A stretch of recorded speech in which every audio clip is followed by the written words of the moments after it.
Hello and welcome to the fifth, the final and the shortest episode of this T's Art and Revision series for Prelims 2021. First topic in news was Tulu language. Tulu language was in news because there was a Twitter campaign, and in this Twitter campaign there was a demand to include Tulu language in the 8th schedule of the Constitution. Now, demands were made in the state of Karnataka and the state of Kerala to give it a status of an official language. At present, there in this 8th schedule, there are 22 languages. So, Tulu is basically a Dravidian language. It is mainly spoken in two districts of Karnataka, that is Dakshin Kannada and Udupi, as well as Kasargod district of Kerala. Now, these regions of Karnataka, the two districts, and of Kerala, they are informally called Tulu Nadu. And according to experts, Tulu is one of the oldest Dravidian languages. Basically, you have to remember two things. One, it belongs to Dravidian family of languages. Two, where it is spoken. And several scholars, one of them, Robert Caldwell, has called it one of the most advanced languages of Dravidian family. And Karnataka government in 2014-15 itself had started it as one of the languages in government schools.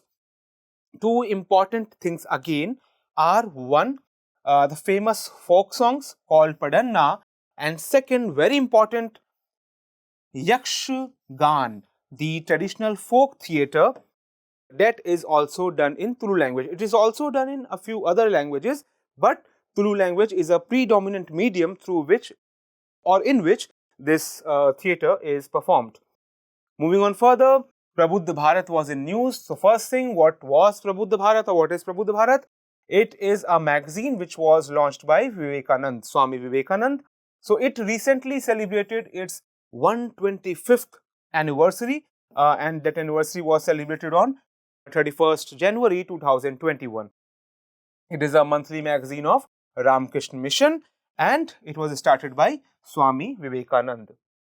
Now, Swami Vivekananda wanted to broadcast his ideas about India via this magazine, and to represent the idea of India he had in his mind, he called it as Prabuddha Bharat. He wanted India to be brave, and according to his ideas, bravery can't come without knowledge, and that is why Prabuddha Bharat or enlightened India was his vision.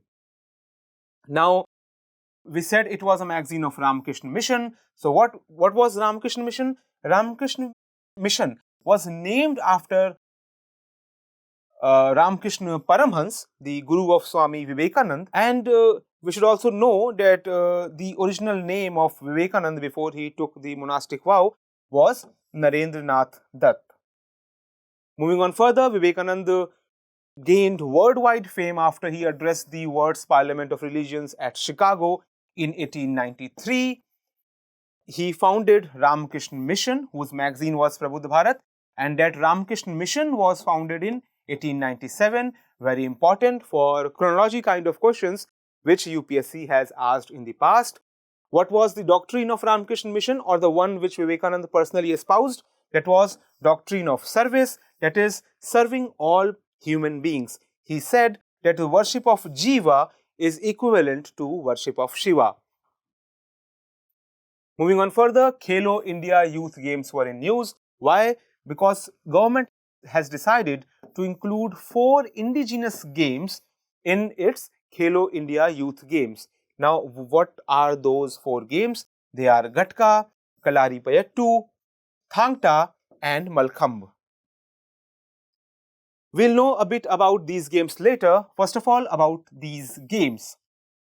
So, Khelo India Youth Games will be held in Haryana in 2022. They were supposed to be held in 2021, but they were postponed due to this COVID. Now, Khelo India Youth Games is a part of Khelo India. And Khelo India Youth Game is formally called Khelo India School Games. It was first held in 2018. And thereafter, Khelo India University Games also started in 2020, again under Khelo India. Now, the whole idea of Khelo India is to promote sports in the country at the grassroots level, so that the complaint which is often there that India lacks the grassroots level infrastructure for sports, grassroots level talent hunting for sports, that complaint can be solved, that grievance can be addressed. So the aim is ultimately to perform better at Olympic Games. This year India improved its performance, but there is still a long distance to be covered. Now, about the 4 indigenous sports which have been included. The first one among them is Gatka. Gatka is a martial art from Punjab. It belongs to the tradition of Sikhism and it is related to Nihangs of Sikhism. Now, in it, a fight is done with the sword, but those swords, they look like swords, but they are actually made up of woods. So they promote a martial tradition of Sikhism. They celebrate that martial tradition of Sikhism. Coming on to next, Kalari Payattu. Kalari Payattu, if you remember a famous advertisement of famous Chyawanprash a few years back, it also used this motif of Kalari Payattu. Kalari Payattu is said to be one of the oldest martial art forms in the world. What we have to remember is that it originated from Kerala. And this main objective of this martial art is to synchronize the brain with the body, create a better coordination between the brain and the body. Now, 3 of the very important terms which are associated with it are Chattom, which refers to jumping, which is performed while performing this martial art. Then is Ottam, which refers to the running part of this martial art, and Marichil, which refers to the acrobatics which are performed while performing this martial art. And this martial art involves the usage of swords, sticks, and so on. The third sport which the government included in Khelo India is Thang Ta. Thang Ta is a martial art form of Manipur, and this martial art is performed with the help of sword and a spear. So again, this has both ritual purposes related to religion and it is also related to fighting skills. So fighting skills and worship, this martial art is related to both of them. The fourth and the final sport which was associated with Khelo India this year by government was Malkhamb. Malkhamb is also the state sport of Madhya Pradesh. This is how the Malkhamb is performed, with the Khamb here stands for a pole, and the martial art, the sport is performed with the help of a pole. It was developed in 12th century. That is all about the 4 sports which were included by government in Khelo India. Few other important martial arts of the country, they are Chebi Gadga of Manipur, then Silambam of Tamil Nadu, Thoda of Himachal Pradesh, and Mardani Khel of Maharashtra. You merely have to remember the names. There can be a match the following kind of question, or even a word can be given that this sport is associated with which part of the country or which state of the country. You can see again Chebi Gadga with Manipur, Silambam with Tamil Nadu, Thoda with Himachal Pradesh, and Mardani Khel with Maharashtra. Moving on further, Somnath Temple was in news. Why? Because our Prime Minister Narendra Modi, he was named as the chairman of Somnath Temple Trust. You can look at the Somnath Temple. It is located at Gir Somnath, a district of Saurashtra region in Gujarat. This is a temple built in Prabhas Patan. Prabhas Patan, again a historical city. There can be a straightaway question where this is located, and Somnath Temple is also associated with this city. Now, among the 12 Jyotirlingas, this is considered to be the first Jyotirlinga, which is located at Somnath. Now, it is said that the first temple complex was built around 2000 years ago. There is no exact proof, but the legend believes that the first one was built around 2000 years ago. The reason is because it is mentioned in the Rigved text. So that is why historians have arrived at this date, that the first temple was built around 2000 years ago. Then there was a second temple which was built by a king of Vallabhini in 649 AD. Then there was a third temple. Finally, there was Mahmud Ghazni, who came from Afghanistan, present-day Afghanistan. and he ruined it. He plundered this temple in 11th century. There were several raids. It forms a part of our history and also of legends. And this temple was completely demolished during Delhi Sultanate, and then it could never regain its glory even during the Mughal period. Later on, this temple was rebuilt in the post-independent India in 1951. Now, the basic style of this temple is Chalukya style, also called as Vesara style. So, this is also an important fact to remember for the exam. Now, according to ancient beliefs, this temple is linked to Somnath as well as Chandradev. There's a legend that the Chandradev had received a curse from Daksha Prajapati, the mythological figure who appears as father of Parvati. So there was a curse involved, and this story is related to Somnath temple. What is more important is that once UPSC has asked about the locations of sun temples, so keeping that in mind, we need to just glance at the fact that where those 12 Jyotirlingas are located, which we just talked about. First one is at Somnath, we just remembered Somnath, Gujarat. Then the Kashi Vishwanath at Uttar Pradesh. Then there is Mahakaleshwar in Madhya Pradesh, Mallikarjun Jyotirlinga in Andhra Pradesh, Omkareshwar again in Madhya Pradesh, Kedarnath, Uttarakhand,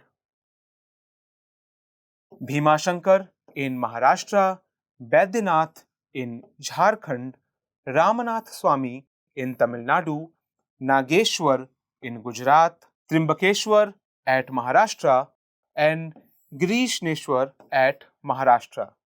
So these are the 12 Jyotirlingas. You just need to glance at the locations once, and that would be all. Another thing that was in news were Indian toys. Why they were in news? Because the government has taken an initiative to promote indigenous toys. Now, toys is a big industry, and unfortunately, Indian toys, they don't have a vast presence or an organized presence in this field. So, Department for Promotion of Industry and Internal Trade, it issued the Toys Quality Control Second Amendment Order last year. Why this order was required? So that the people who or the organizations that indulge in the toy making activity can be provided with certain exemptions. Not exactly very important from the perspective of prelims, but next few things which we will be dealing with from this segment are important.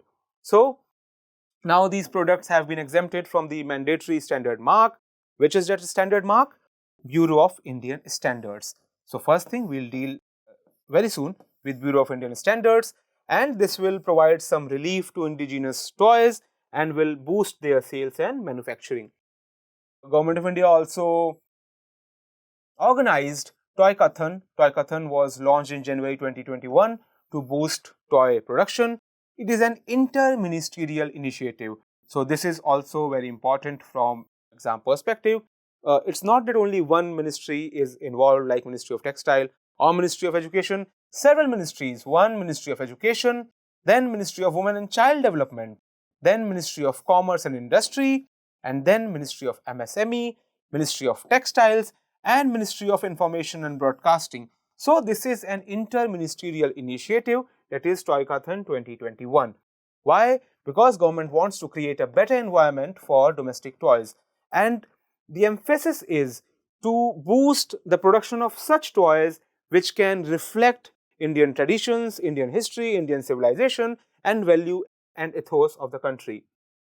So we also need to know about certain local toy making traditions which are prevalent in the country and which government is looking to promote in ways like Toy Kathan, in ways like this recent order by DPIIT, or by providing them with GI tags. We'll look at the few traditions. One is Ashari Kandi. Now, Ashari Kandi is a village located in Assam where people make terracotta and pottery toys. So, it has a long tradition of making these terracotta and pottery toys, and perhaps this is considered to be the only place in the country where terracotta and pottery toys are given a traditional form. It is also known as Mehdi Khali. Now, the other important toy is Thanjavur Bommai dolls. Now they belong to Tamil Nadu and they have received a GI tag. So there can be two kinds of questions from the information which we are sharing with you. One, where does this tradition belong to?